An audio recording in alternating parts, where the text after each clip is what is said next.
All right, welcome, welcome, welcome. Talk to you about what manhood, fatherhood, and everything dealing with being a man is all about here at Nicholas Horn Middle School.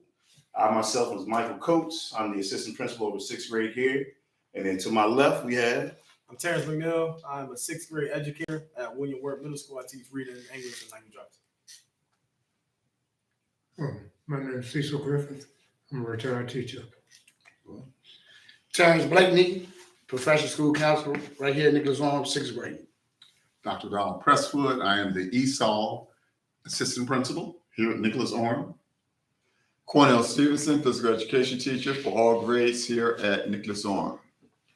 Cecil Griffith, business owner on an insurance agency in Upper Marlboro, Maryland. Darrell Crandall, retired police officer, retired military, and working part-time courtroom bailiff. Mark Booker from Baltimore, Maryland. I actually work in Howard County at the Dr. Press, you're in the building. Can you please report to the front? Dr. Presswood, please report to the front lobby for your birthday picture. And as a man, you must reflect on understanding that you will be interrupted from time to time. Please excuse me. Sir, apologize for that. Thank you for your service. I'm a vet as well. So Mark Booker, I'm the executive director of the Mediation and Conflict Resolution Center of Howard County, Maryland. Sean Irby, business owner, barbershop in Bowie. Tyron Bay, social studies teacher, sixth grade, here at Nicholas Orm Middle School. Awesome. Thank you. Thank you. So, gentlemen, we're just going to go through a few questions and we'll just let the conversation go where it may go. So first up, what does it mean to be a man? And I'll just let whoever wants to start us off, kick us off. What does it mean to be a man to you? Being able to stand up on your feet, raise a good family, be a teacher, be a leader, and also have a spiritual mind setting when it comes to your family and everything that revolve around people, because everything starts at home to me before anything goes outside, just like your heart is in your body and everything that's works starts from there. The blood, I ain't getting too deep, but the blood come from your body, moves everything around you. That's just me started off. I'd like to piggyback on that and add as also a provider Yes. for you and yours, and just being responsible and accountable for your actions and being a positive role model. Being a man is not just I'm 21 years old and I'm a male, for sure, but you have to bring everything you have to the table to succeed, especially in these times. Be responsible. And let me chime in on that. It's being accountable, because especially as Black men of today, you're being role models when you're in public and when you're out of public. And these are what the kids now today need to look up to. I think also we have to have our spiritual life in order, first and foremost, because we can't, and all these things are great, but to be able to accomplish all those things, I think spiritually we have to be lined up. And that takes a real man to do that, because when you do that, everything under you gets protected. In and of ourselves, as men, we want to protect things with our hands or with the way we provide or, whatever. But the truth of the matter is if we're lined up properly with God, then we can show our true manhood. Strong faith. Push it forward. Yes. I think it's also being able to humble yourself at times when you need to humble yourself. Being able to say, okay, I made that mistake. Like you said, being accountable. It's also being able to say, I'm sorry. Yes. And actually mean it. Yes. You know what I mean? Not just say it, but actually mean it. And we gotta fix some stuff too as men, right? Yes, What we do. We gotta we fix make a lot our of stuff. mistakes, own them, and then fix it, Right. or attempt to. I know you were speaking a little bit earlier. Well, he actually took the words right out of my mouth when I was saying you got to be responsible. I think all this still, everything that we're saying, with when you add the spirituality and add the humbleness, that all speaks to being responsible and accountable. And accountable doesn't mean that you're not going to say, doesn't mean you're not going to make mistakes or you're not going to deliberately do wrong, because we do deliberately do wrong. I'll put myself on the shield, as they say. The principal got onto me yesterday because I ain't turning in some grades. I had to take that, that's being accountable. Like she was mad, had to give it to me. I had to take whatever she gave and then went on. Now I'm putting in grades. that's being responsible for what you're supposed to do on the other back end. So that's where I think the big key on being a man is realizing your shortcomings and covering for them. That makes sense. Right. I would just add from a brother who talked about the spiritual side that Mhm. Scripture identifies the difference between a man and a woman. Hmm. And in identifying that, you definitely know that there's a responsibility, there's a level of accountability, Mhm. there's some things that you are supposed to do because you have been identified the difference between a man and a woman. And I think that's a growth process. We all learn from each other. Oftentimes, that role gets mixed, but I think for me, particularly having had a dad around, some uncles, grandfathers for a long time, I got an opportunity to understand like what that is because they walking and talking and doing and being, and I'm walking and talking and copying off of that Mhm. in terms of what it is that you know. Learned So behavior. yeah, so I that learned behavior, but I definitely believe that from a spiritual perspective, the Bible says that there's a man and there's a woman, and that's your name is the part you're supposed to be. I think to back off of what Mr. Booker was just saying, understanding that as a man, right, you're no longer solely living for yourself, right? Because somebody's going to follow you on what you do, whether or not you realize it or not. Somebody's looking at what you do because they're going to emulate you. And so you want to make sure that you portray things that are worthy to be emulated and not just be selfish in what you do so that you lead them astray. I think that's a big part of it that we may overlook sometimes. But you also have to learn sacrifice because you also have to sacrifice for your family and make sure that your family is taken care of before yourself. It gets to a point where it's not about you. It's about the family. It's about the well-being and the wholesomeness of the family. And a lot of people, I'm gonna go out and buy these $200 tennis shoes, but yet and still your kids or your family's eating hot dogs. Right. So you got to understand what a sacrifice of what the needs of the household is. Good point. I was gonna say it's no days off. Right, man. Talk No about days that. off. I was gonna say everywhere we go, once you reach manhood or what we call manhood, whether you're on your job or you're in the store or you're dealing with your wife, your kids, the expectation is that we're always to be men in everything. And it's not an easy job. You know what I mean? And there's no days off, no minutes off, no moments off, only by ourselves. Right. And then we spend that time checking out. That's true. Checking your man or you worried about somebody else still. But I'd like to just add to the fun part of that when you say there's no days off. Sometimes we think when there's no days off that we busy, we work, that we full. But manhood having no days off is a pleasure. Yeah. It's a pleasure. Yeah, I say that because yes, it's responsibility, it's accountability, but for the time that we here, we born, we got to be gracious of the assignment and the time period in which you are here. Okay. And given the fact that somebody would have liked to be here, they're not here, and depending on what your experience was coming up as a boy, gives you would have welcomed the point that when you were a little boy, when your teens or adolescent, that one day, guess what? I'm gonna be a man. And so you reach that point now that you way past the period of time that you were in elementary school or middle school, junior high or high school, that you're not in between 17, 18, get ready to turn 21, like you in that number now. And because when you was a boy, you looked up to other gentlemen, other men. And so I'm saying that, yes, there are no days off.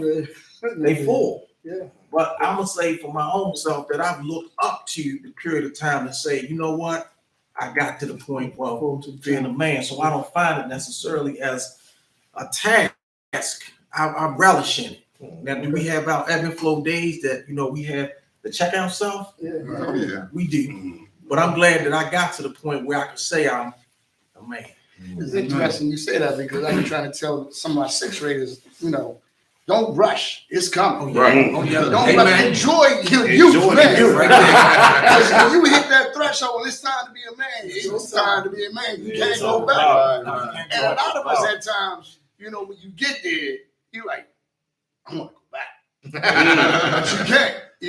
But sometimes our actions, our behavior, our maturity takes us back, or we're not, even though we're there age-wise. We're not there maturity-wise. I tell them, man, don't rush. It's coming. That's right. Enjoy this time in your life. Well, all you have to do, your only job is to be a student. Yeah.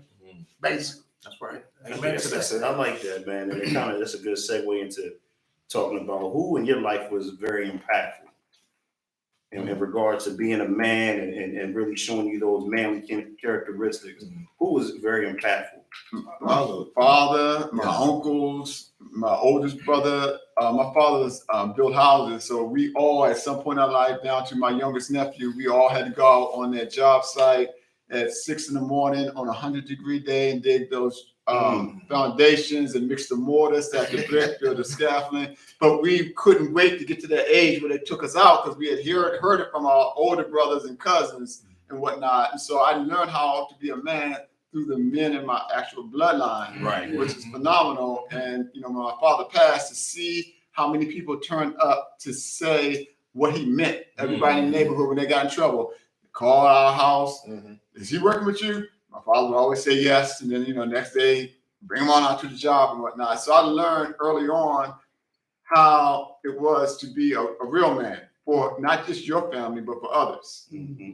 And I just cherish that day because, in fact, February 7th in Prince George's County is named my father.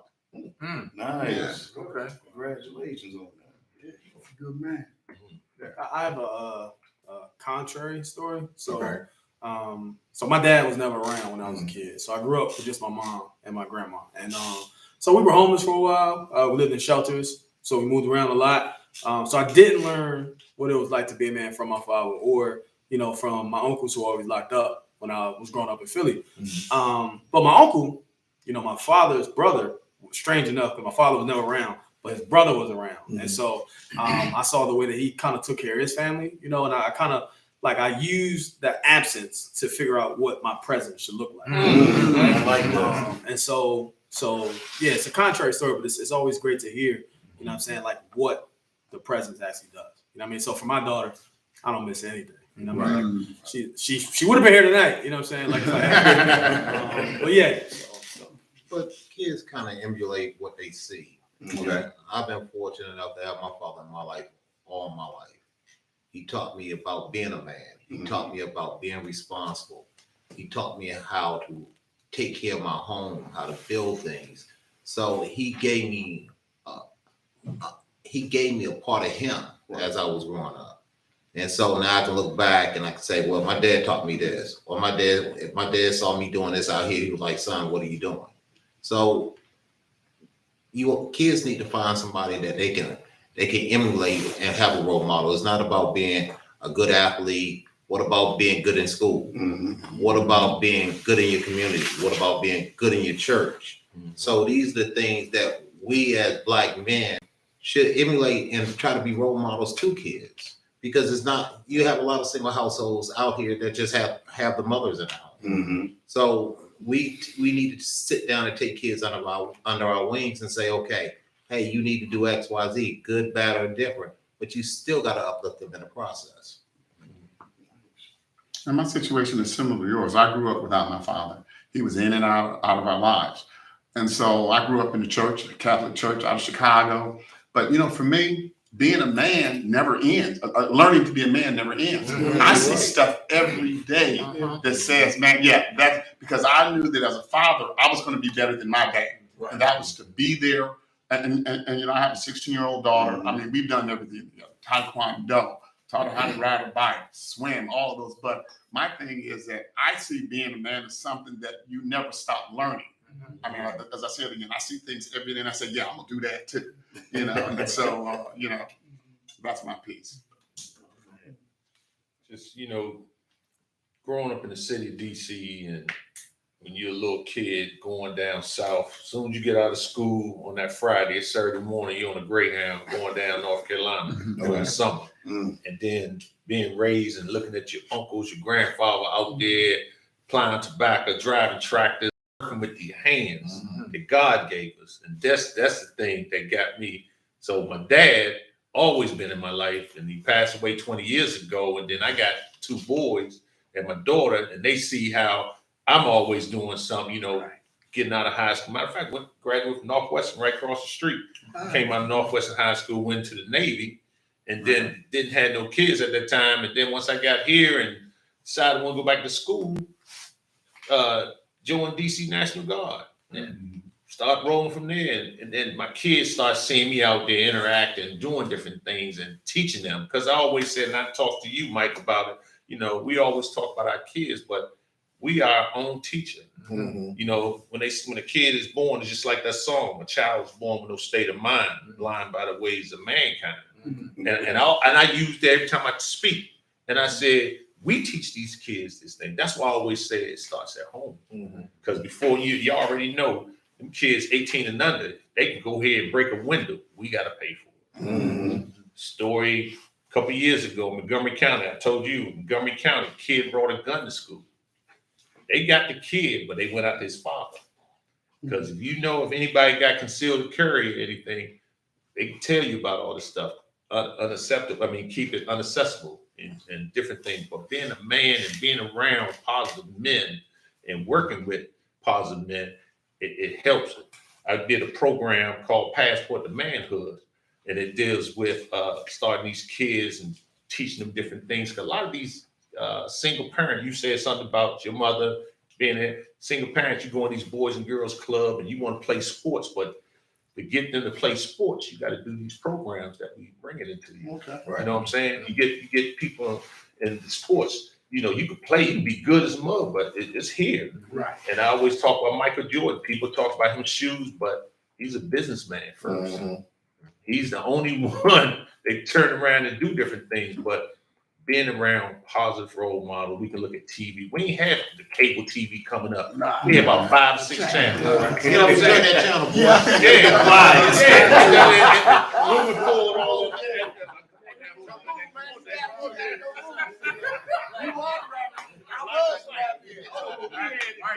We didn't have Google or nothing. We had encyclopedias that make you open up a book. You know what I'm saying? They make you research and stuff. So being around positive men at all times. You said something about trying to be better than your dad. Absolutely. My father got a 9th grade education. Never went back to school and everything, but he worked hard with his hands. He worked hard when you start talking. We quote something about in the Bible, talking about David in the Bible, King James. And then I look at my mother as Ruth and Naomi. And I ain't gonna get this ain't Sunday. Come on, man. We ain't getting Sunday. Pass it off and check. But anyway, but you got to have these kings and queens to make one person better than the other. Because if you got a home will be a home, but a man is always the king, the women's provider. That's they talk about it in church again. I'm bringing church again. You know, you got the first ladies, and them always sitting at the front proof. They the teachers. We are the providers. But being around positive black men, I go back, I working at the Boys and Girls Club in DC as a police officer, you know, Police Boys and Girls Club. And I had kids when I first started coaching, I wanted to start coaching 5 and 7-year-old. Took them all the way there. A lot of these kids, the only meal they get was at the club center, aftercare, you know? So it's a lot of times I came out of pocket, but my blessings always come back bigger than what it is. I wouldn't ask for nothing. My last kid graduated from high school last summer, got a full ride at Salisbury State for basketball. All them kids, out of the 18 kids I had for football, 11 of them went to HBCU school. And that right there, man, the last kid I was like this. That's all right, man. That's all right. I guarantee you, out of 11 of them, I made 9 prom and graduation. But that right there means a whole lot, you know, and just see kids accept you and see you. I officiate basketball and football. To this day, Coach Crandall. I don't care if I can be in a police uniform, referee, Coach Crandall, but that's the respect that we talk about. I keep thinking about, as I'm talking, what you just said about, you know, being homeless and all that. A lot of kids was like that, but kids come to the program because they see things. My sons and stuff, they always talk about, you know, kids always come and talk to me and they come and talk to them and they get out there and talk. But the thing about it, we emulate. You got a daughter. Your daughter will see you as a teacher. I guarantee you will have a good education and good different things because both parents are educated people. We had to learn from somewhere, like I said, none of my parents was educated. You know, they graduated from high school. But my mother graduated from high school, and that was it. They was always working, but I seen that growing up. I'm glad you mentioned the, I'm sorry. Go ahead. I'm glad you mentioned the Boys and Girls Club. I grew up a club kid in Richmond, and that was where I got, man, that's a manhood from Passport to Manhood, literally that program. And Everett Gray was the director there, and to see between Everett Gray and Gary Yarborough, so not to give my whole life story, but they were workers at the club. Reason why Gary Yarborough was so pivotal, he started a choir called the South Richmond Boys Choir. He was a teacher at one school and was going around to other schools grabbing kids being in his choir. He took us all over the state of Virginia to the first time ever going camping. So the idea of, but the camping and the choir and all that stuff, the housing of it was the Boys and Girls Club. And so it's interesting how the club can be that catalyst. Yes. And not just the club, I mean, other community organizations where men who are working there can be that father figure to somebody who don't have opportunity. Like I said, I never went camping, had Gary Yarborough not taking 100 boys to Goochland County. I'd have never, so many things that was did through DC, as Richmond and DC is a 2-hour drive. But I never had a car. My mom never had a car and grew up with by my dad. So I never did it until I went to a Keystone Conference. And it was Keystone Conference, Crystal City, got us to DC. Greater Washington. Right. Boys and Girls Club. So say all that to say that even in especially in my role as a teacher here, the things that I do, and I get in trouble for it sometimes, but the things I do because I realize there's another Tyron sitting in my class who is saying, I didn't get a chance to experience. I wouldn't experience this if Mr. Bay didn't give me this chance to experience it. You know what I'm saying? And I think that's what the club does. But then the other piece, and I'm gonna cut it off. Dad didn't live in the house. I didn't grow up with him and all that stuff. But we had that weekend conversation, got a weekend relationship. And as I got older, he moved away, went to Atlanta. And so our relationship became strained. But you were talking about being a man of faith. Something that came up, the preacher was talking about Job. And I never heard, we always talk about the virtuous woman. We never talk about the virtuous man. And he was saying how Job was a virtuous man. He was respected in the community. He was respected. Whenever he walked into a shop, it's kind of like Kanye West saying, I walk in, nobody asks me to pay for anything because he's just a good person or whatever. But I bring that up because that's how my dad was. My dad died a couple years ago, and the way everybody but me found out was it was on CNN. And I didn't know he was that pivotal in Atlanta that his death would be on CNN. And this man, he had short tongue, limited education, all that stuff, but he was so pivotal in the community. The community came out for him. I didn't pay a dime for the funeral. And I just say that to say it's when you are good peoples and you learn to be good people, so if you have strong men in the community to show you that makes sense. I'm up to that balance. But the way you live, just like you said, the community can come there and do your own unity. Exactly. And that's what happened with him. Just the kind of like one thing I always say with the kids that I teach, again, down the street when you work, is it's funny when, because I'm a teacher leader at the school. And so we talk about things that people still remember. So it's people that's 40, 50, and 60, and you still remember what happened to you when you were first and second grade. You know what I'm saying? You still remember stuff that you did in the Boys and Girls Club. You know what I mean? Like those things, those small moments really, really make a difference. So like that's being mindful of what you do as a man. Like it's not just you. Like I said, you really kind of like lead the way for people that's close behind you. You know what I mean? So being mindful of what you say and what you do, those things leave like an imprint that you can't really like change. You know what I'm saying? It's interesting you say that because I was telling some kids today, I'm a product of the PG County school system. And it's interesting because I was telling them during my time in school, we got paddled. You know, they put that word to Mr. Doc at Allwood Elementary had an alpha paddle. Which elementary? Alpha paddle, right? With Pops at a Kappa paddle. So, but I'm just saying that in terms of how school has changed, but I feel like And I still feel like we had a better education then because, like you said, we didn't have Google on that. You had to go to the mechanic. You had to go to the library and learn the card catalog system, the Dewey Decimal System. You know what I mean? That type of thing. I mean, you feel like, you know, sometimes they overtest the kids. Like I tell them, take time out to be a kid, but, you know, like I say, don't rush yourself. You're going to get there. Don't rush yourself. You're going to get there. Have the patience. You know, and if you need to talk to somebody, we have enough men in this building you can talk to. We got enough men in this building as we put this, you remember Mr. Coach put this together, to come on out and support the community. Right. And how Benjamin started with Wendell Wallace when he was a principal over there. We would go out into the community and just do things and help out, you know. That's good stuff, man. And it kind of that's a good transition into, you know, the impact of a man. You know, I know we talk a lot about, especially when it comes to men making a difference today, is we want y'all to go talk to the boys and show them how to tie a tie and tell them when they pants up. But you know, I'm a dad now, and I have a daughter. I don't have a little boy. I have a little girl. So you know, when it comes to men making a difference today, I think of my daughter and the impact that I make on her.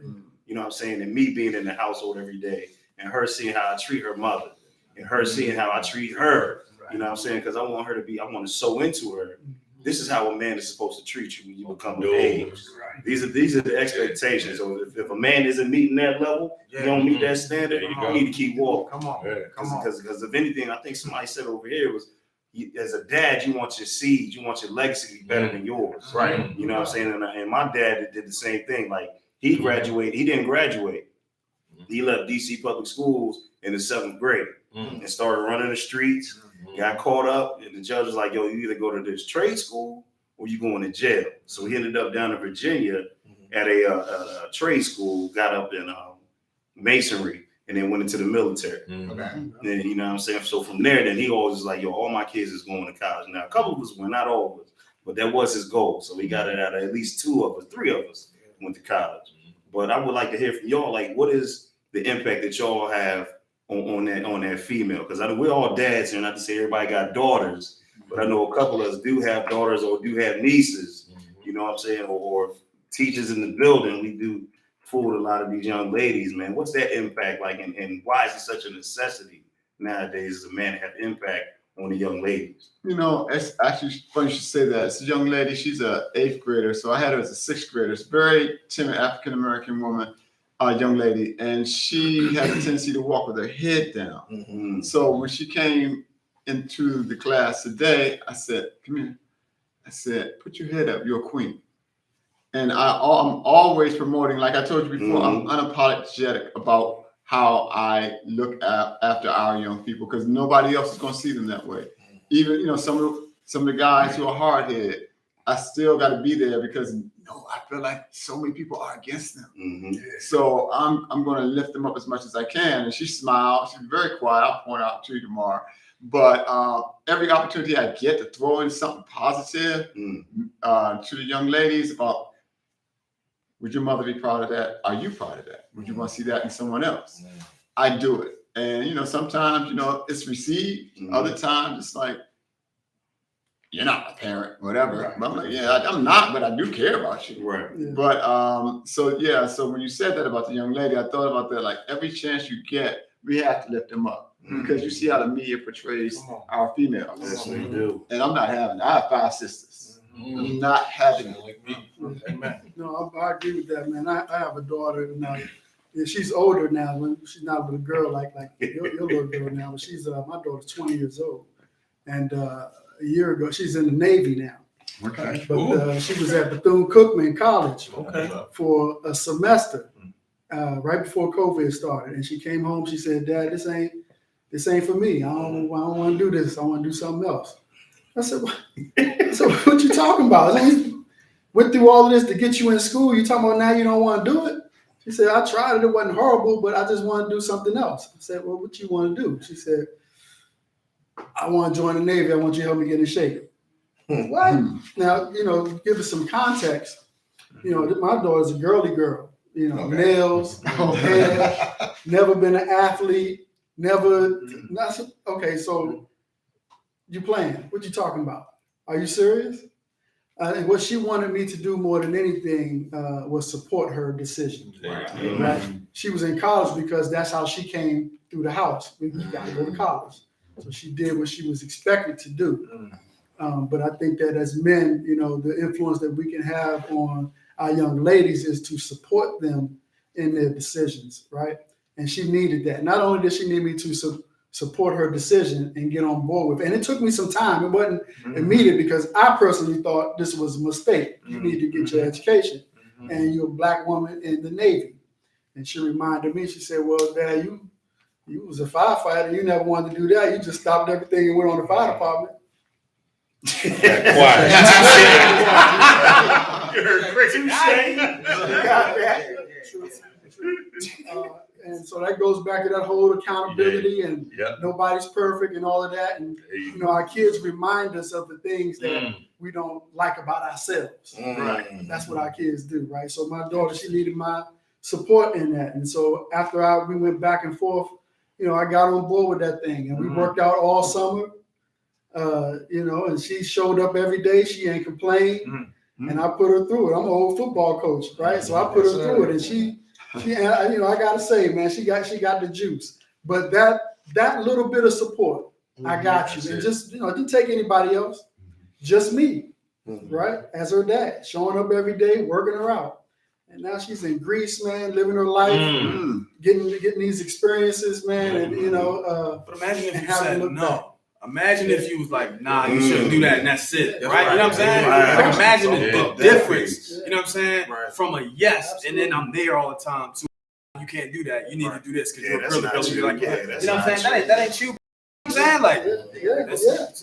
Like, I said that. Because I said that, you know what I mean? But I think I saw how serious she was, man, and so it changed me. Yeah. Was it because she was like maybe I'll take you for, like you said, she's in Greece? Was that the reason why you were saying? Did you think that? Because I was saying no based off of what I knew about her. Right. You know what I'm saying? But people like tea bags, right? You don't know what you got till you put them in hot water, right? So Go ahead. once I put her in a place where she had no choice but to respond, what came out of her let me know that she can do this. She can go into that environment and do her thing. Not that she won't have struggles, which she did, but she's still there. You know what I mean? And that's what came out of her.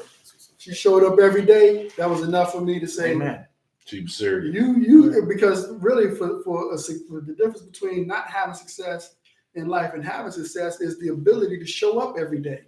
Right. You can show up every day. Presence. You know what I mean? You can have some success, right? And she did that. So that let me know that she had whatever she could muster up whatever she needed to do her thing because she's gonna show up every day. I think impact for me, Mike, is and it's still, I think a brother over here talked about the journey you're still learning, is I kind of took the impact with my children almost a little bit for granted because I grew up with 3 brothers in the house. It was 3 of us with a dad, and my mom was the queen. And, she always was the queen, in as much that that's what my father said, and that he taught us about that. We're going to lift her up. Even when they had their differences, that's my wife, and you need to carry, that's your mom. Don't get in this.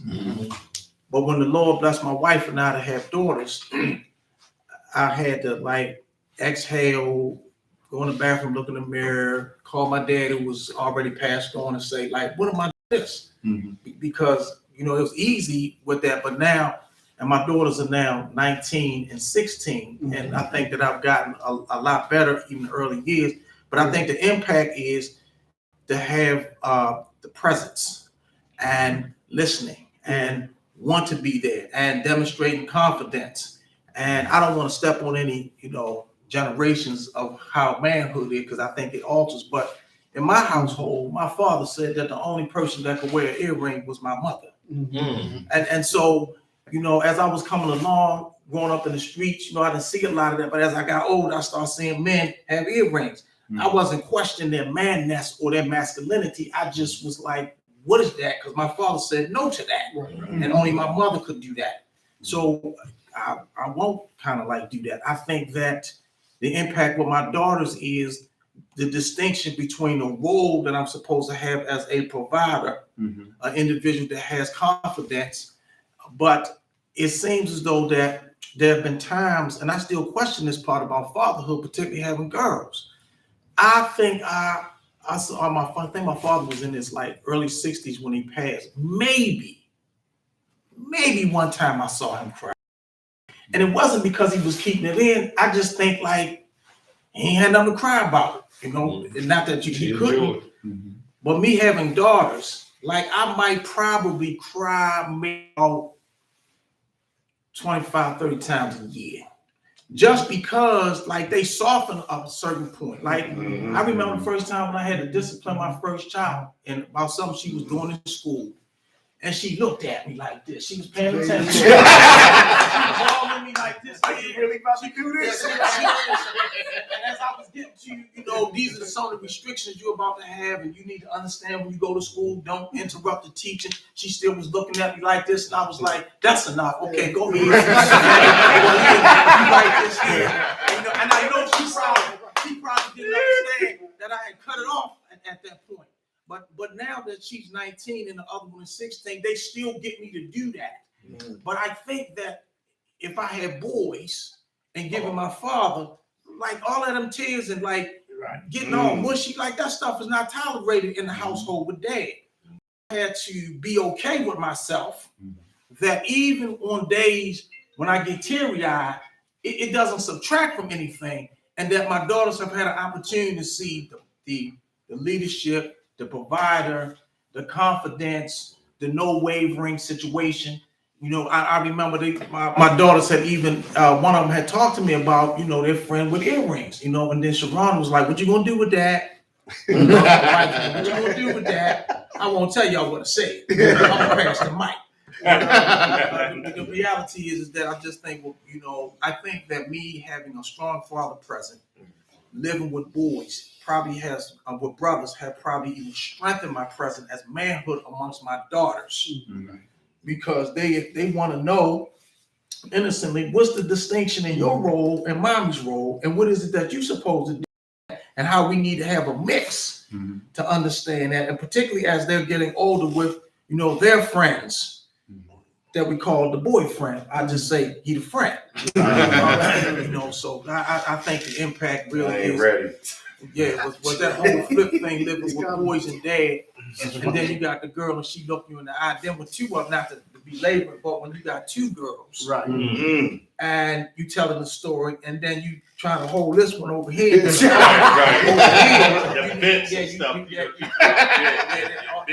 water thing. So yeah, but I think that it has been a reckoning that it's okay to be teary-eyed and it doesn't subtract from. Right. It's interesting because I have two daughters, older now, and they 9 years apart. But one thing I had to learn was you want to protect them, but you gotta let them walk their walk also. Amen. Like, you know, our parents would tell us stuff, but still, either we take it or didn't, but we still had to walk that walk. That's right. And then we learned from that walk, like, damn, I should have listened. Yeah. Oh, you know, and with my daughters, it's like, you know, you try to tell them, but then you're like, okay, I tell you what, do what you think is best. And then we can discuss the results. There you go. And one time I told my daughter, she was going to Morgan, dating this guy. She in Baltimore, he in Southeast. I'm finding out she leaving campus to drive from Baltimore to Southeast to see somebody. I'm like, nah, we don't do that. And I'm trying to tell her, I'm telling her, what the setup is coming, what's going to happen. She's like, oh, Dad. I'm like, okay. Do what you think is best. And the day she cried on my shoulder because I told her what happened, and it happened, like life lesson. I want to go kill somebody, but I can't because you treated my baby like that. But that's a lesson learned. Right. I'll give you something. My daughter, I had two boys and a daughter. She's in the middle. 7 or 8 years old, you know, me and her moms wasn't together, but every Friday it was date night. Andrews, and I used to come and pick her up. We used to go get something to eat, go to the movies. And I'm opening the door for her. When we go in restaurants, I'm scooting the chairs up, just giving you something because your daughter's very cool. So the date nights, it just prepared. So years go by, and I think I came back to do something. I got deployed I came back and she didn't see me. I said, "Come on, let's go out date night." Dad, I have I said, my eyes, just like you, Dad. I want to see him. I'm standing there waiting. He at the door. I said, "Dude, you need to come up here like that, you know." So he came up and introduced him, shook him. I started thinking of Martin Lawrence and what's your man, you look dirty. You know? but you know, that whole role like that, you know, making sure your daughter, because you just said you got girl, you trying to make sure she right, and you want everything, you giving her all this, the love, the opening the door to make sure she's straight, blessing the food and all this stuff, holding hand, don't feel fried, get all that, and you were saying something, it just brought back everything from my daughter. My daughter, 28 now, graduate. Matter of fact, she's a school teacher at Stephen Decatur, a music teacher at Stephen Decatur. She Gwynn Park graduate, everything. So that's something. Put a nugget, put in your pocket. I appreciate that. Take that. And date nights. Yeah. And I used to walk around my house for many years and rant and rave and saying, you know, when you grow up, I want you to marry a sucker just like your mom did. When my daughter turned about 18, 19, she said, "Dad, what do you mean by that?" And I said, she said, "Why you keep calling yourself a sucker?" I said, "It's not the point that I was calling myself a sucker. What I was telling you was, look how I treat your mother. I'm always present in the house. I lead by example. It's not the amount of time that I spent with you, but it was the quality of time." And I said, as you get older, I'm leading by example. I want you to marry somebody like me. That's gonna put you on a pedestal and worship the ground you work on, you walk on. That I'm here. It's nothing you can't ask that I wouldn't do for the household. This is the foundation that I put. I want you not to depend on a man, but I want you to pick a good man. And that's why I made that statement. And I knew one day that you would come up and ask me why. My son would say, "Well, Dad, you called yourself a sucker. You called yourself a sucker." My daughter's 20 years now, and my son is 13. And I said, "Son, it's not that I use the same argument with him, but on a different analogy. It's not that I'm a sucker in the household. I'm setting the foundation because I raised you two differently. I raised your sister not to depend on nobody, but look for a good man and not settle. But I'm raising you to be a provider, to be able to take care of your family, be there for your family, and be the man that you're supposed to be." So the analogy was not degrading me, but letting you know that, hey, I'm a sucker for my family. But you had mentioned about, you know, having a daughter and that impact as a man. But on the flip side, those of us who have sons, I'm a single dad.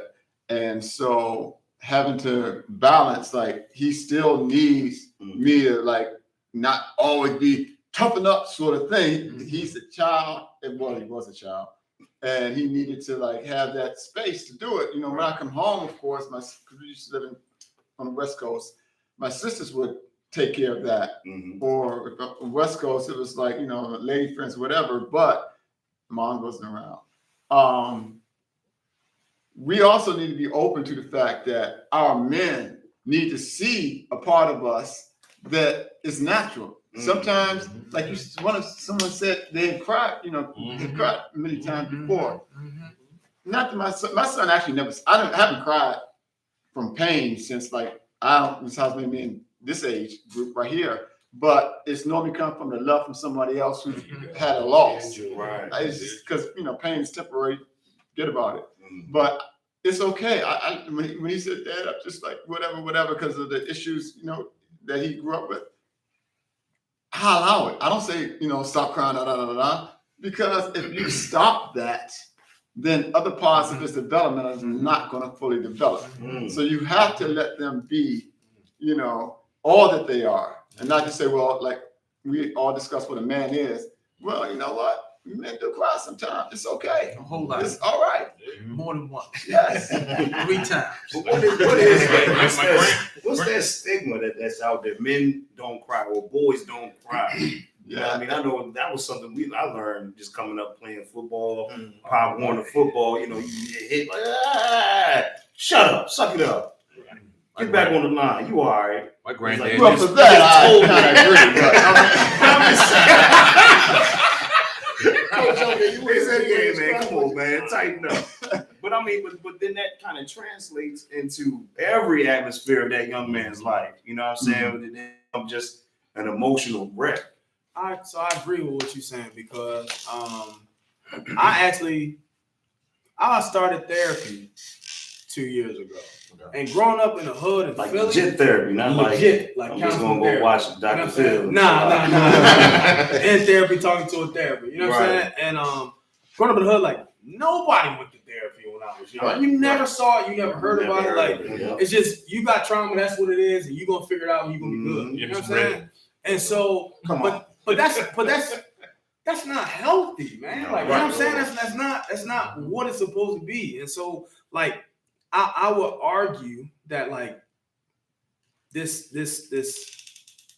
construct of manhood, which is like about strength, right? Like there's a part where you need to see your weakness as well and embrace that too. That's right. You know what I'm saying? And allow, like, hey, I'm not okay. Mm-hmm. And that's what true strength is, right? So like just like kind of like the opposites, right? In order to be a leader, you have to know how to follow. Exactly. Right? So like in order for you to be strong, right? You have to see weakness and embrace that. You have to know that, right? So that whole like crying thing and like embracing what's wrong and going to counseling and going to therapy, like I think that's healthy. And I think that's what manhood is, right? Not just like dealing with every burden and not sharing it with anybody and like thinking that letting everybody else think that you're okay. Right. But here you're not okay. That's not what it is. And so that's the difference.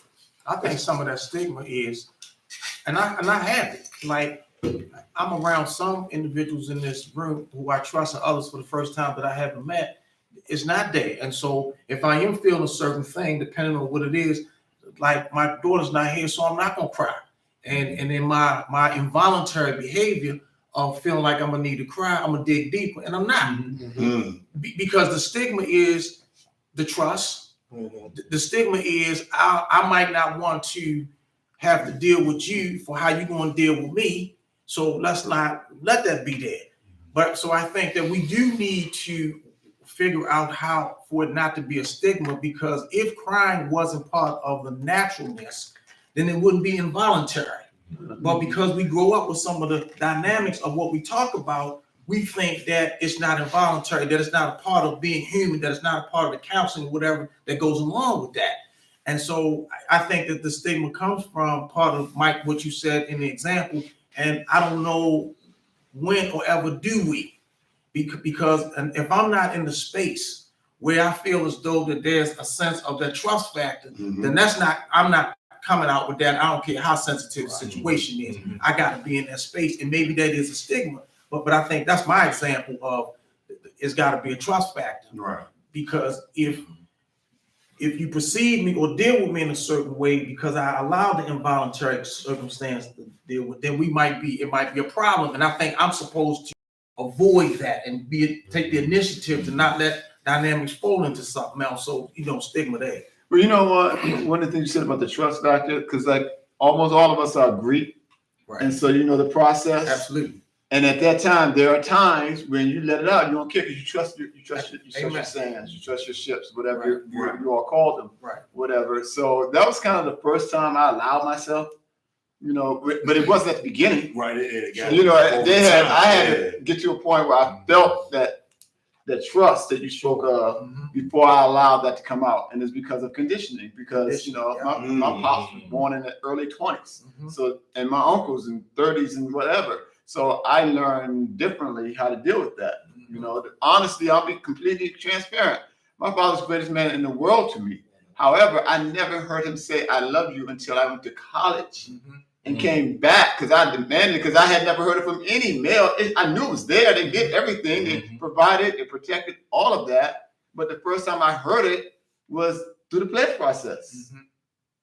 So when I came back from that, I brought it back home, and that's all my family ever does. So when people come around, it's like, y'all really love each other. Y'all always tell me I love you. It's like that's how we always end when you leave, because you don't know if you're gonna see the person. So we always, that's the last thing we say as we're leaving. I love it. Male, female, female, female, male, whatever. So it is important. Amen today. I think, if you don't mind, I know I'm not on camera, but I just want to get in on the conversation. You got who are you? I'm sorry. My name, Who are you? Camera guy. The narrator. A voice from beyond. My name is Hampton Conway. I too am an educator. I actually work in the Title I department for Prince George's County Schools. Former administrator, I was a principal in the Pittsburgh area for several years. But originally PG County, born and raised. So I came back this way. This whole idea of, and you're right, man, when it comes to being vulnerable, it's a risk. Right? Being vulnerable is a risk. And you're right, because you can't just be vulnerable around just anybody. Unfortunately. Right. Unfortunately, because so many other people don't have the same perspective.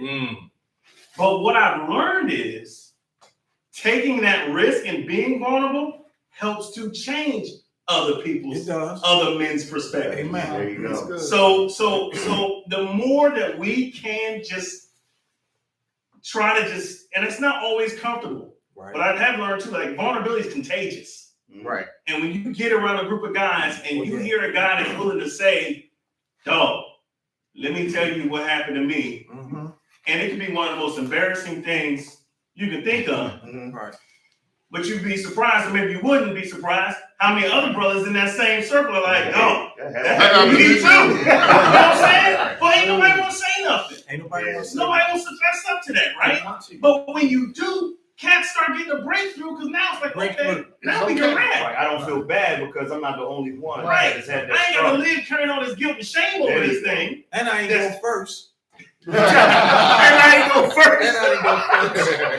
Right. But yeah, so one thing that I just learned, man, is that if we can get ourselves to take the risk of, and I try to change the language too. Like we always talk about being vulnerable. Everybody's vulnerable. Okay.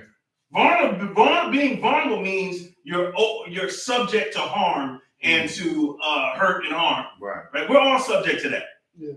What we need to learn to do is embrace and express vulnerability. That's the focus. We're all already vulnerable. We just got to get to the point where we can embrace it and then express it. And when we can do that with each other as men, because traditionally we just don't. Right. Y'all know that. We just don't do that. We can get in a barbershop and talk about all kind of things, but there's certain things we ain't gonna bring up. No. Right? We just ain't gonna bring that up because we have a perception that everybody has that same stigma. And the last thing, going back to that crying part, God made us with the same tear ducts He made women. Yep. Come on. Yep. You know what I mean? Like I think about that all the time. Like if it wasn't meant for me to cry, He wouldn't have gave me these joints. That's why You know what I'm saying? And then your ancestors always say the more you cry, the less you pee. That's what I'm saying. All right, I'm gonna go back to first. Yeah, man. A whole show.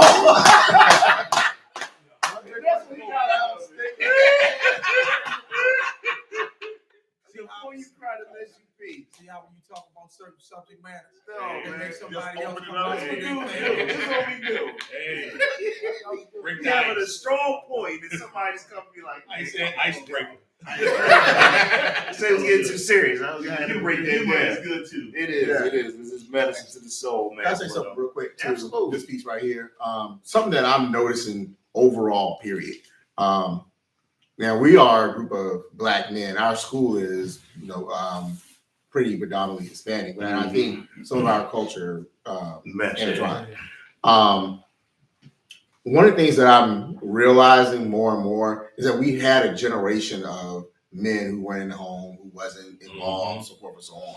And I feel like this generation of men are trying to take the mantle to go back in the home and try to be a little bit more vulnerable. And I wonder, how will that change our families, our cities, the country, when I don't believe in toxic masculinity, I don't think that's a real thing, but I do think that there is a point of being healthy.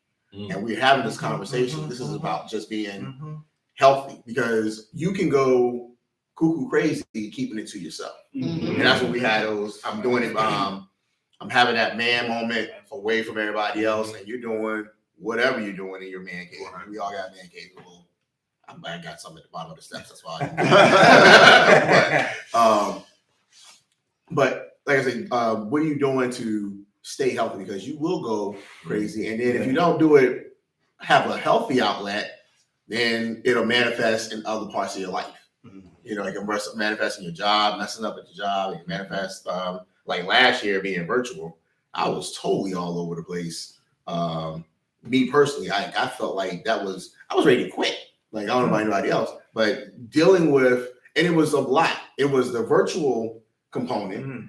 I just had a baby, so he's he'll be 18 months soon. But it was new baby, wife dealing with new baby stuff, and we dealing with all that in the midst of pandemic. I'm going crazy.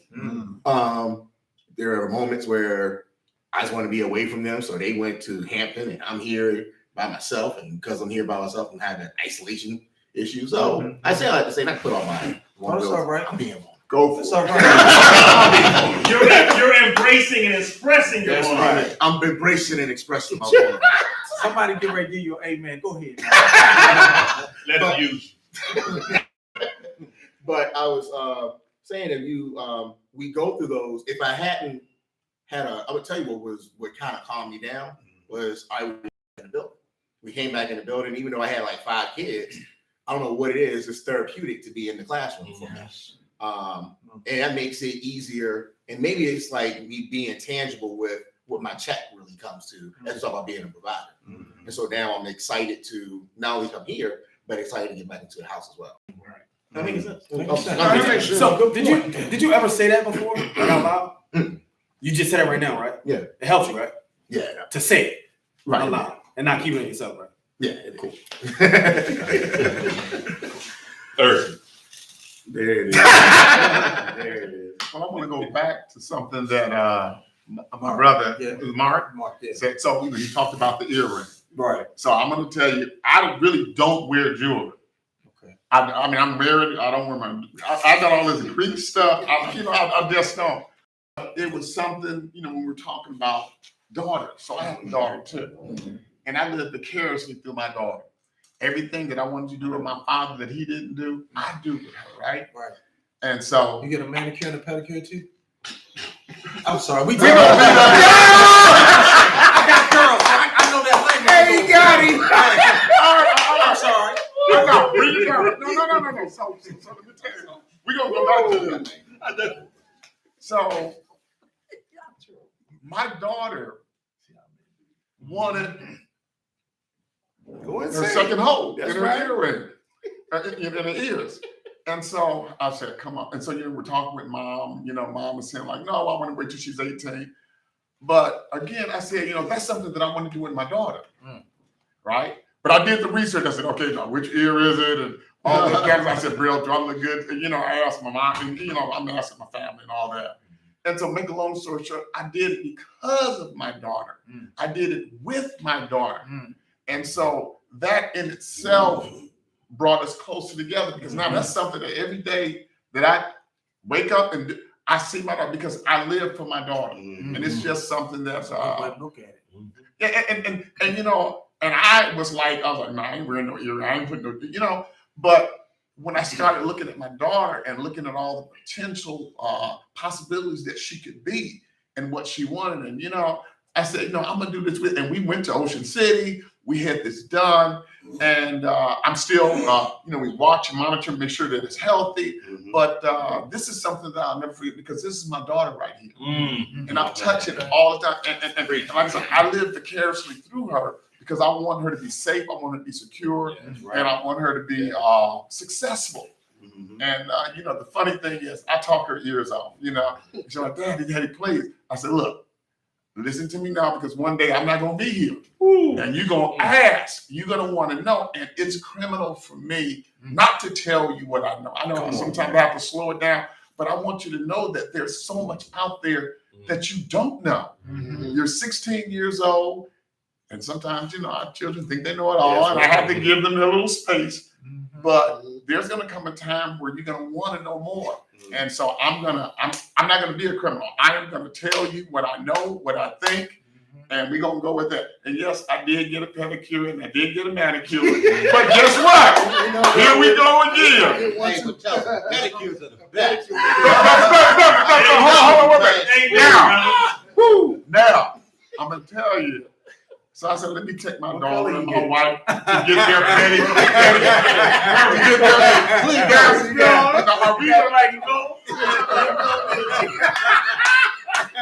No, let me see them. It always starts with the family, because I took them to get their pedicure, manicure. He said, Dad, I said, no, I ain't playing. Ain't nobody did. I just one day, no, I'm not doing it. And so I did it, right? I did the pedicure, and brother, it was. Hey, I'm gonna tell you. You gotta put some shoes on when you're done. Absolutely. But I'm gonna tell you, hey, sometimes you gotta be vulnerable. Yeah. You gotta try. You gotta go to the other side just for a minute. But other than that, thank you for that. Thank you for that. I appreciate that. But I just want to transition. I guess we could say is our last topic, man. And I think, Brother Stevenson, you hit it on the head when you're talking about your son and everything that you did with him. And I think you kind of touched on it too a little bit, Brother Bay. What do you believe is the state of our young men right now? And I say you touched on it because you were speaking about your experience coming through this pandemic, just having to be home and teaching virtually and the stress that it brought you. I know as an educator, I've been saying this for the longest, that these kids are like super angry right now. And if you take a step back and look at their situation that they just faced, like 18 months ago, they were kicked out of school and told that you got to learn from home. And the unfortunate part is a lot of these kids' households are not the best places to just exist. Like a lot of our kids, school was the safe space. Right. Like it was a blessing for them to get to school every day. They had 2 hot meals a day. They didn't have to worry about sharing whatever space, or didn't have to worry about somebody that lived in their household busting in the room and doing whatever. They could come to school and know they were protected. But now we didn't kick them out because of this virus, and you got to stay home in those conditions that you feel are the worst to be in for like 18 plus months. And we come back and it's just like, yep, go back to school. All is back to normal. Just put this mask on though. And I mean, and literally they had a mask on, but also figuratively, these kids came back with a mask. And a lot of these behaviors are starting to manifest because, if you think about you cage up, and I don't want to, compare them to an animal, but when you can cage up a creature for a period of time and you give them just these abysmal accommodations, what do you expect to happen when you open the door to that cage? And I think that's what we're dealing with right now. So, I mean, for me, it's concerning because now we have these kids and we're just expecting them to perform like they were supposed to perform 18 months ago. But they have an 18-month gap in true instruction, or an 18-month gap in socialization and being around, other students or other their peers. But more importantly, have an 18-month gap being around positive influences, like tangible influence, and not just for 45 minutes to 72 minutes on the screen. Like, what do y'all think? Like, what is like? I'm concerned about a lot of things right now. We talk the state of kids. I think it's a kind of a continuum of state of the society we're creating. Our kids are, we call them pandemic kids or this pandemic generation. I think they're really the social, what do you call it? Social network generation. And I didn't really realize the challenge or the danger of social networking until Mark Zuckerberg announced he's renaming Facebook to Meta. And if you don't know, what his plan is basically, for lack of a better term, I don't know if y'all watch Star Trek, but in Star Trek, they have this thing called the holodeck where you can go in and not even being. It's about like this will be the It creates an environment. It creates like an a environment fictional, where yeah. it's a fictional environment Right. where I'm in here and I'm a multi-billionaire and I don't have to interact with anybody else on the ship. Right. But I'm in this room and all of you are, there are people who look like you in this room, but you're not in this Truly room here. with me. And I'm having this experience of my own. Our kids are going into that world. It's now like he announced it 2-3 weeks ago. Yeah. And the world is already existing. I say it already exists because that's all Minecraft is, which I thought it was a game. And you're looking like, what is Minecraft? But I thought it was a game, but it's really this place where you go on and you build buildings and all these other, you're living virtually, even though you're sitting right here. So now my concern is, well, how are they going to interact with people? Are they going to interact with people? Are you going to be a boy that's going to get up and know how to talk to the girl across the hall or across the way? Or will there be the new virtual school that we are virtually in a holodeck somewhere teaching whatever, and it's really Johnny in a room by himself, but he doesn't feel like he's by himself because he's in this space like this. I'm not trying to create a scare tactic or whatever. I'm just saying we're halfway there now. And it's like one of those, I would have never thought like this until he said, I'm creating this metaverse thing. Like we're renaming Facebook to metaverse. And I look at myself, I live and breathe here. My house is in Greenbelt, all that good stuff. But I am more tied into Richmond, Virginia than I am here through Facebook. I know everything that's going on in the city, school board, city council, everything I feel like I live in Richmond, Virginia. I don't have to actually physically be there. And so with me seeing that for myself, I never thought about the implications of that. Right. But what will that look like for these young folks who will turn into our future doctors, our future police officers, our future whatever? Like I was thinking they were going to be going to Mars and to the moon and all that stuff, literally. And while that's going to be there, what's also going to be there is this metaverse that they're already interacting with. But you're correct. The dynamics of these things change with the technology of society. You look at, I looked at an article, and it was talking about kids and how they were back in 1989. You see the kids jumping around, playing around on the playground. And in 2020, you see the kids sitting on their phones. Right. So that, And then all they're doing is, just like the kids now, they communicate. Are you? Everything is short key, right? Or if they break up with somebody, they'll show an emoji saying, "I'm done with you." The communication is not there. My kids like to, I'll call them on the phone. They'll text me, "Huh? Don't text me because I want to hear your emotions. Right. I want to know how you're feeling." And right now they don't have that, so they're almost walking around as if they're emotionless or emotionless because they're not interacting with one another anymore. Just like we used to go out there, we'll shoot basketball all day. Our parents would say, "Don't let daylight catch. Don't let dark catch you." Yeah. And you looking at the see if the street lights come on so you can get home. We spend a lot of time all the time. I know I got a 13-year-old. I'm like, go outside, play basketball, go do something, get out the house. Well, I'm in a match. Match for what? Oh, I'm playing this game. But they're socially detached to what's going on right now. And if we don't start putting our footprint on what we did in the past, it's going to be a lost generation. And they're socially detached in terms of how they relate to people. They're using all these words, and they're like desensitized. And I'm like, don't you understand what that means? Don't you understand that you can't talk to people? Don't you know that you're sitting up here talking, but out on the street, when one day you're gonna get hurt because you're talking like you all of that, and you're not.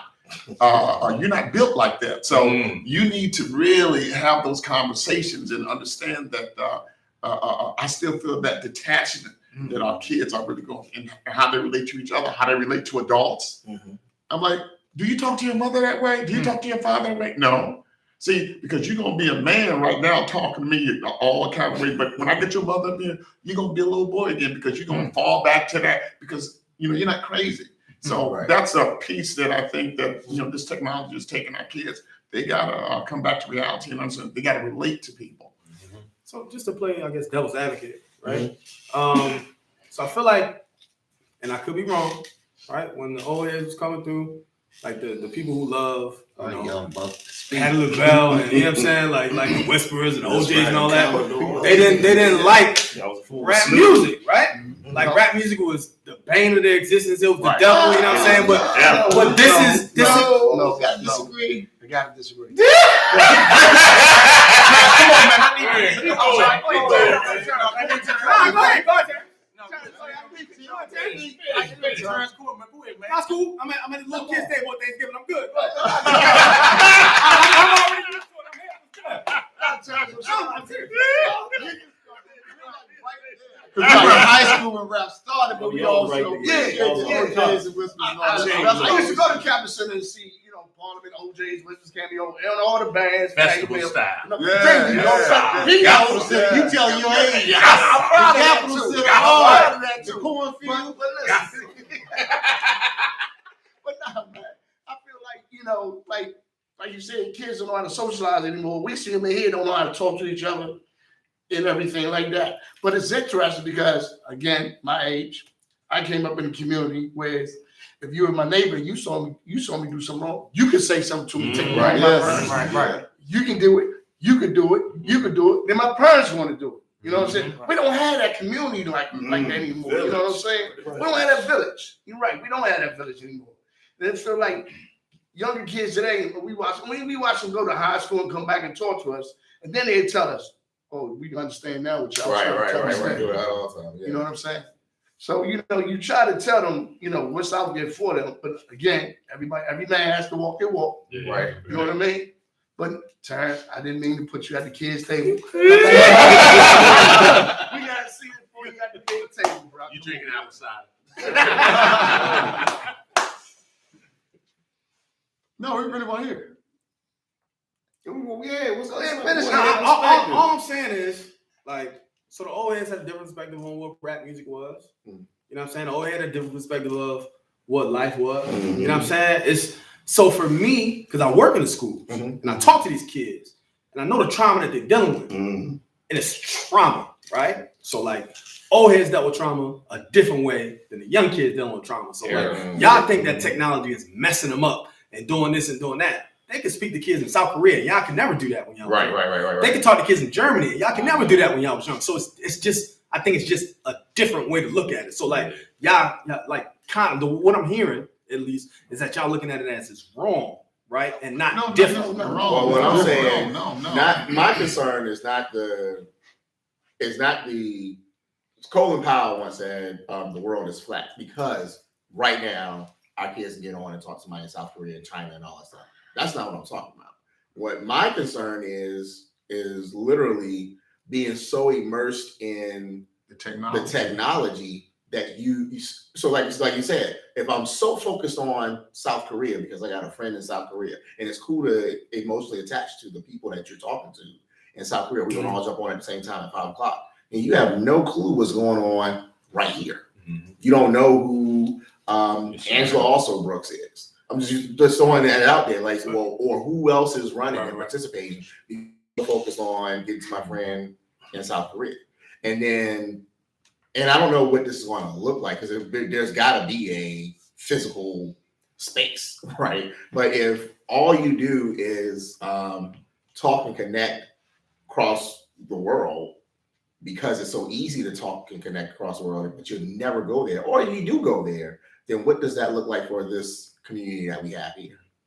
That's my concern. So as we continue to teach, we continue to raise children, I just pray that we're continuing to keep them engaged and involved with the reality of what's around them here. Why you need to be engaged at Williamsburg, at Nicholas Arm, then turn around and be engaged at Northwestern, so that you become the leaders of these communities, so that you become the leaders of the world, and not be so flushed into just technology. Because hopefully we'll start preparing them to run the technology. Because I don't think we're doing that in schools. I think we always beat up, context clues, because I feel like that's a common thing that everybody gets. Well, they can get it through the context clues, and that's all right, that's cool. But what are they going to, how is that going to truly help them in life? And I think right now, truly helping in life is, especially in making money, is what are we doing technology wise? Are we raising our brown and black kids? And there's so much technology money right here, like right in this little area between NASA and Fort Meade down the street, Andrews down the street. Like there's so much right here. You could be a multi-millionaire. But are we truly, is our curriculum truly preparing them to walk into that? Because it's white kids who get out here and do that stuff fresh out of high school. Because I don't know if it was high school or a house or what it is that gives them the way to grow. And I'm thinking back, there's a lady that just went viral. Her son hacked into the school computer system, and not here, but it was like somewhere. But her son hacked into the school computer system. They were about to arrest him. Superintendent came in, blah, blah, blah, because they were like, man, this is a criminal act. And people were like, well, we can look at it as a criminal act, or we can look at it like he's got the gift and we need to feed the gift. Right. And of course, we're not going to feed the gift. That's a criminal act. You get what I'm saying? So how do we? Like, how do you spin that into? Right, exactly. And he was 11. He was 11 years old, hacking into the system. And what he would do whenever he hacked into the system, it messed everything up. We can't do attendance. We can't do whatever. Blah, blah, blah. You almost got to shut down schools today. Right. Wow. That is interesting. So how do we? First off, do we want to teach our 6th, 7th, and 8th graders here how to do that? No, but I still want to give them some skills. Right. You get what I'm saying? So, but then we talk about the skills, but now I used to work in a vocational school in DC, and those skills, everybody talk about the technology skills, but the bricklaying skill, right? Trades, all those are still there to make money. It's still needed. Right. Still needed. Every day they're building houses in this area. Every day, I'm looking at the $1 trillion that Biden just put through, and the thing that I'm angriest about, I walked past the, down the street is the Armed Forces Recruitment Center. I walked in and talked to the Air Force guy who used to be Air Force, and just to shoot the breeze, I was bored. And he told me that he get kids who. Two kind of kids walk in his room office. They take the test.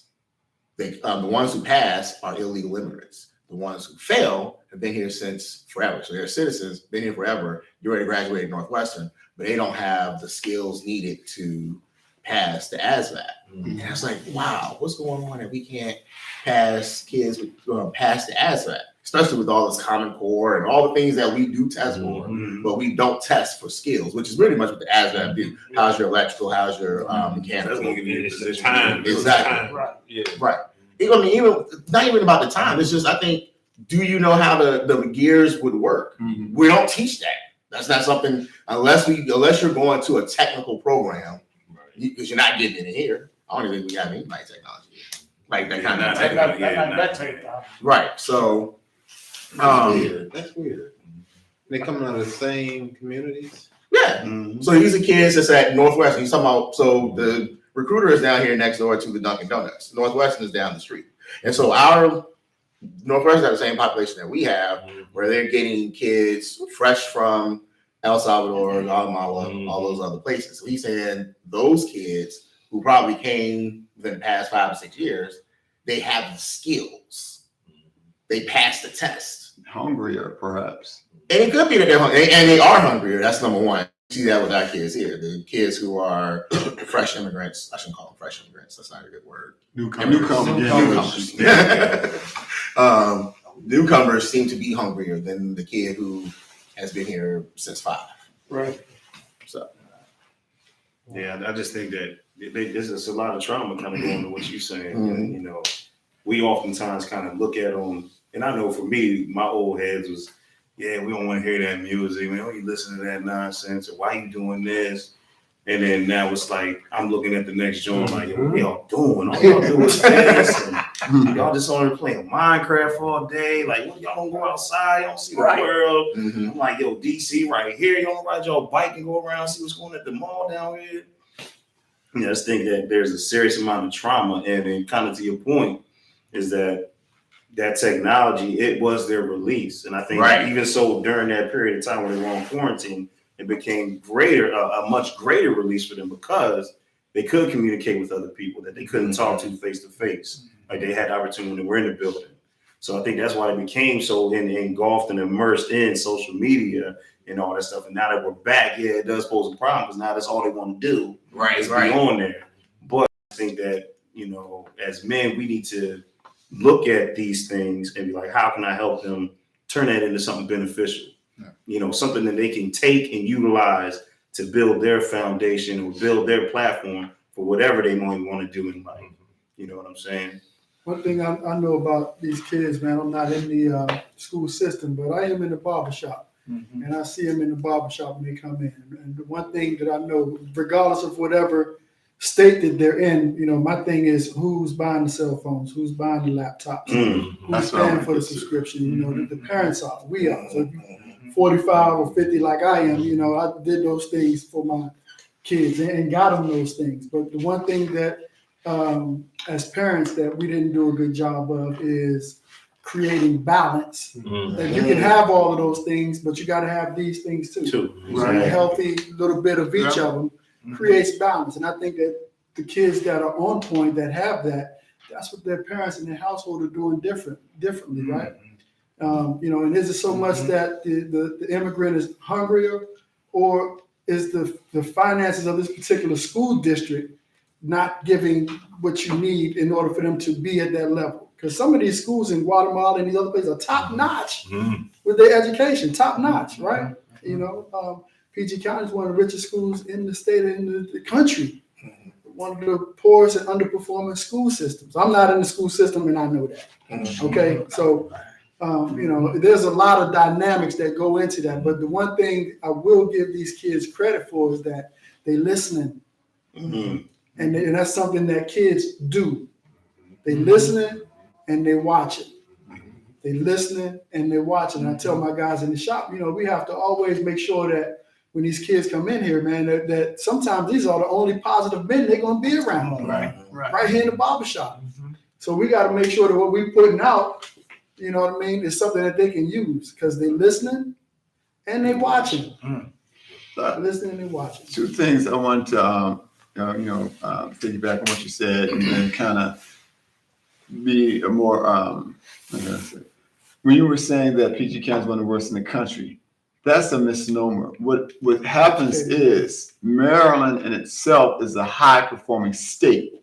We're low in the state. As relates to the country, we are doing much better than you would think. Thank you for that. Having taught on both coasts, trust me when I. Well, here's my thing, though, right? PG County is one of the richest black counties. And that was my around, second right? point. I think that might be, you know, you were talking about the anger. It's like you wonder, like, you're living in these neighborhoods with $500,000 homes to start. What are you angry about? That's what I'm having a battle with. Like, I can't understand. They have like so much that we didn't. You can vouch for this, but you didn't grow. You were in Chicago, so you know. But there were neighborhoods in Prince George's County that didn't have sidewalks, didn't have what do you call it? Like still ditches, dirt roads. During my time of going to school. I mean, I'm older than most people. You heard this before, but some people so poor, all they got is money. Right? But it's just it makes me wonder. It's like all you got is your room, and you ain't getting no interaction with your dad. You're not getting interaction with mom. You're not doing family things, and then you come here and you are a student. You're a number, right? You're not. There's no personal interaction, anywhere. What does the big house mean? What is happening to the 2 cars? What does it mean? So I'm having every electronic device, game system, toy, whatever. We have to look in the mirror. And like someone said before, you buy your kids, this, that, and the other, don't make them like earn things always. And sometimes I'm like, well, you know what? it came from us. So you kind of have to look in the mirror sometimes. Like, yeah, we wanted them to have everything, but you still at the same point, you got to make them work for stuff and understand that this doesn't grow on trees. But it's a matter of balance. Right. And the problem is, are the parents there to make that balance? And that's one of the issues that we got to look at. I know we limited amount of time. Monday through Friday is all about schoolwork. We help you, but who's there to tell the next kid that? There you go. Are the kids, and we still got to look out, are the kids still raising themselves? A lot of kids like TV. Why are you paying for that big house? Because a lot of parents are so involved in their own personal affairs, the kids they came along out of our self gratification. You know, I just to add to that part is my wife and I, we even talk about it. So we grew up in a house, and my brothers, we all shared one room. And we weren't mad about that. We was like, that was some extra playtime. Time to go to bed, we gonna play a little bit. But I guess my wife and I have thought that the girls ought to have their own room, which to make them stay in there. Well, at one point in time they did when they were younger, but for them to have their own room, to some extent is put them at a luxury, and sometimes maybe they feel entitlement to, and they can close their door and shut us away and have more stuff than they need stuff. And when they come out when they want to come out, or they take stuff in their room, and with technology and the door shut in their own room, even the brothers, there was some level of accountability if the brothers we stayed in the same room. And I think that it's okay to have your own room until we realize how much stuff we've given them. And we're not trying to take away from it, but I think your point is well taken in as much. We got to manage and monitor that. So I'm not going to say that I'm going to take their rooms away from them now. Because I think space is important. Right. But I think to a large extent that I had a stronger interaction with my brothers growing up, sleep in the same room, of the mindset where I am now. That's like, well, why should they have to can't they have their own? Yeah, we wasn't none, and we ain't asked for it. We didn't ask for it. You couldn't hide nothing. You shared socks. Yeah, so I socks today. You know what I'm saying? They can hide stuff and know how to create folders and all kind of stuff. I don't even know nothing about, man. Too much privacy. It is too much privacy. So when we talk about that balance, I think it's good to have your own space because you can develop some things, but also where's the balance of, well, no, maybe they just don't. Is it a sin? Is it immoral? Is it wrong? Are we depriving them? If at 15, two girls stay in the same room, of that mindset, that would be unheard of. They were like, no, daddy, mommy, don't do that. But they knew that when they were younger. But the balance, the parent part of where it is. So I think it's a journey. We don't necessarily have it. You remember now my parents saying that there was no manual to parenthood, and I now get it. That it's not, now close my last point is that I talked to a number of fathers where we all just have girls. And another uniqueness to it is that we grew up with brothers and we all now have girls, and we have a discussion about how that thing is all the way different and how we have to be different about that. That doesn't subtract from the manhoodness of what it is and vicariously, that whole part. I know I was trying to figure out something like you had shared. Not that part, but we wrote a children's book, and so we did something. I had to do something that I could relate to because I wasn't football coaching, and I didn't want basketball coaching, I didn't want a soccer coach. Nothing wrong with that, but that was just the kind of same old thing. So we wrote a book. We kind of actually do that thing. So I'm off the mic, Mike. I appreciate that, man. With that said, fellas, I appreciate y'all joining us on this panel today. Live audience, we appreciate y'all tuning in. This is our YouTube, so we'll be streamed for anybody's viewing pleasure, man. Good night and God bless. Brother Coach, I thank you, man, for inviting me, letting me come out. I appreciate y'all, man. It's a good dialogue, man. It's a good dialogue. This is dope, man. Rubber week, man.